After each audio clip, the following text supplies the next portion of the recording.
shows up and they've got all their ideas about how the lights are supposed to go.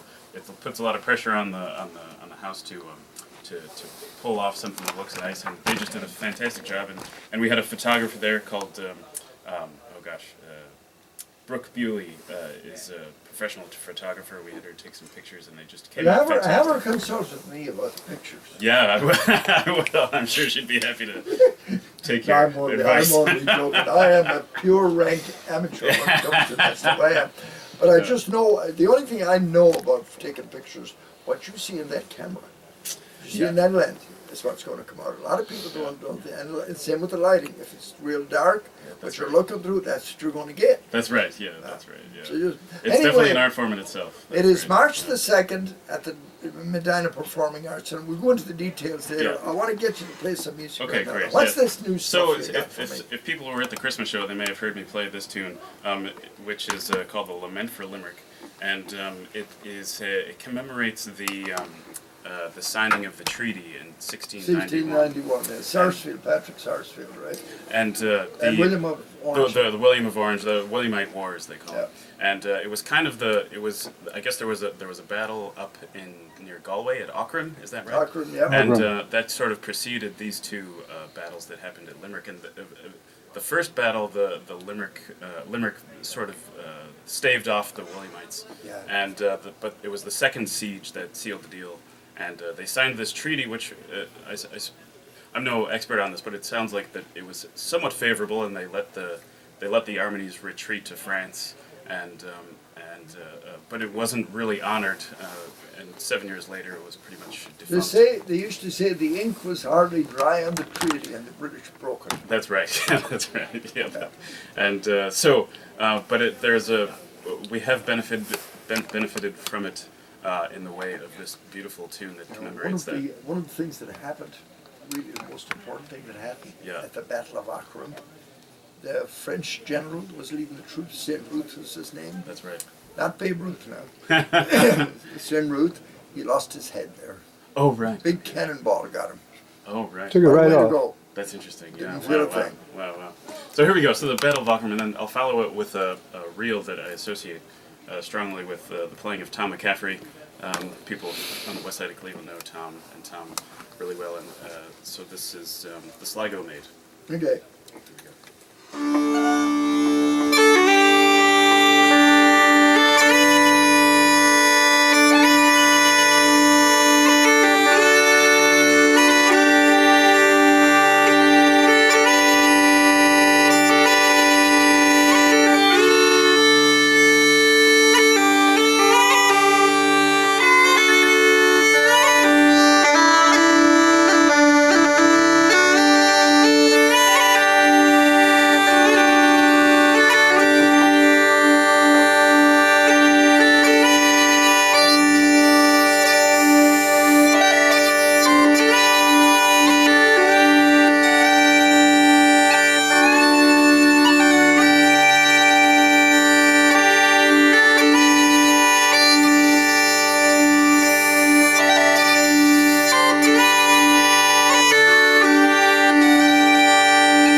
great. There you go. Way to go, way to go, way to go. Yeah.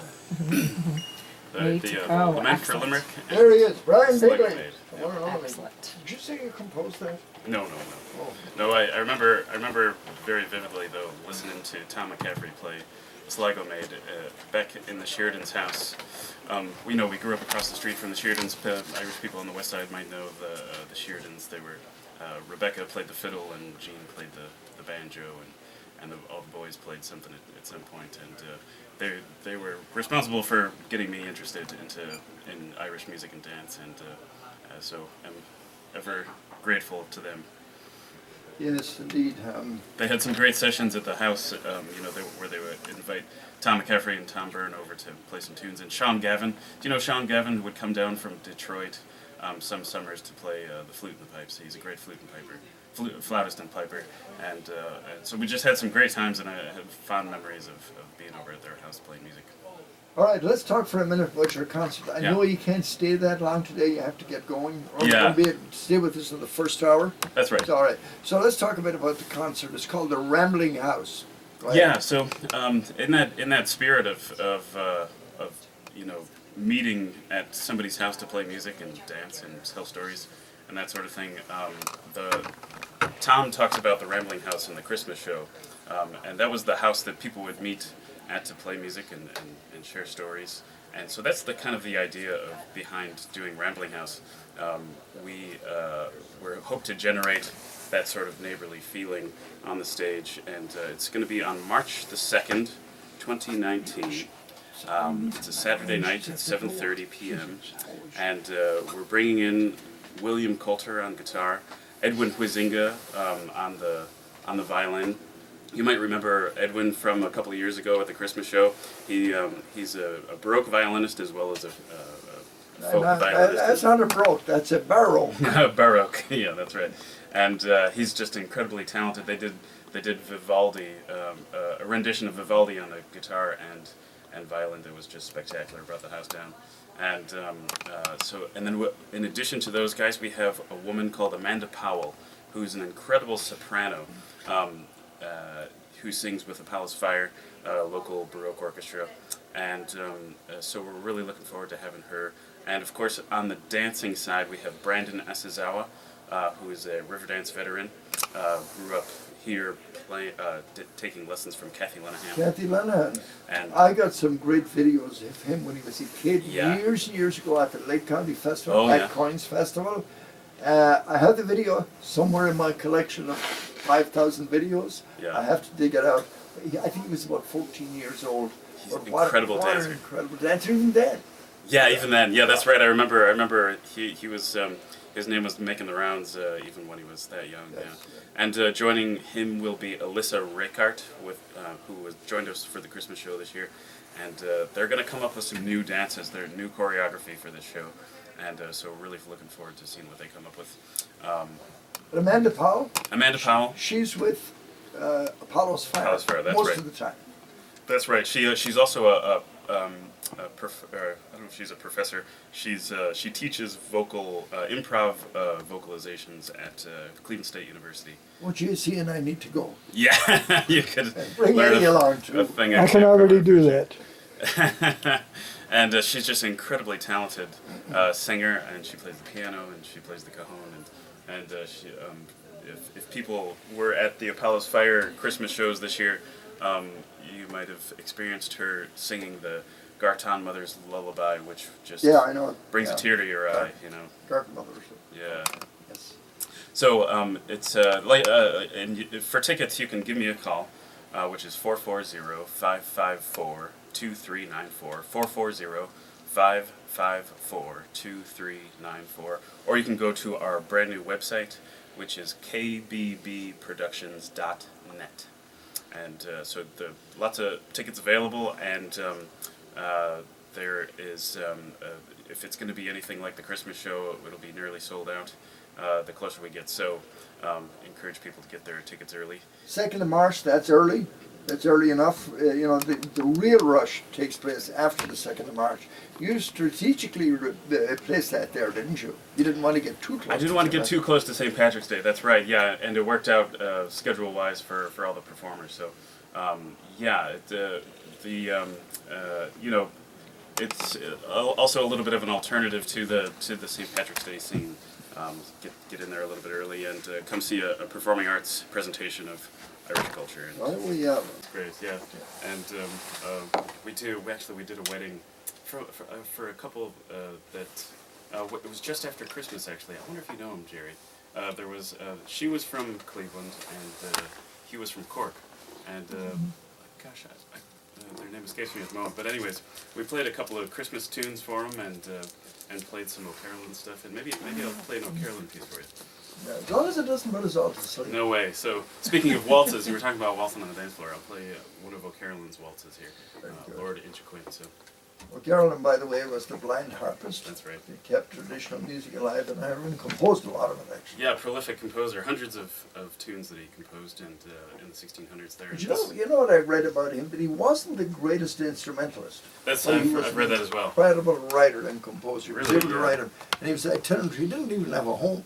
That's right. Yeah. So when he was a teenager, I guess one of his sponsors gave him a donkey, a cart, and a harp, and that's what he spent his life traveling around the country composing tunes for various landowners at the time, and so one of those owners was Lord Inchiquin, and that's what this tune is after. So Okay. here we go.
Those things look so simple to play. I could do that. Nothing to it, right, Brian? Oh, nothing. Yeah.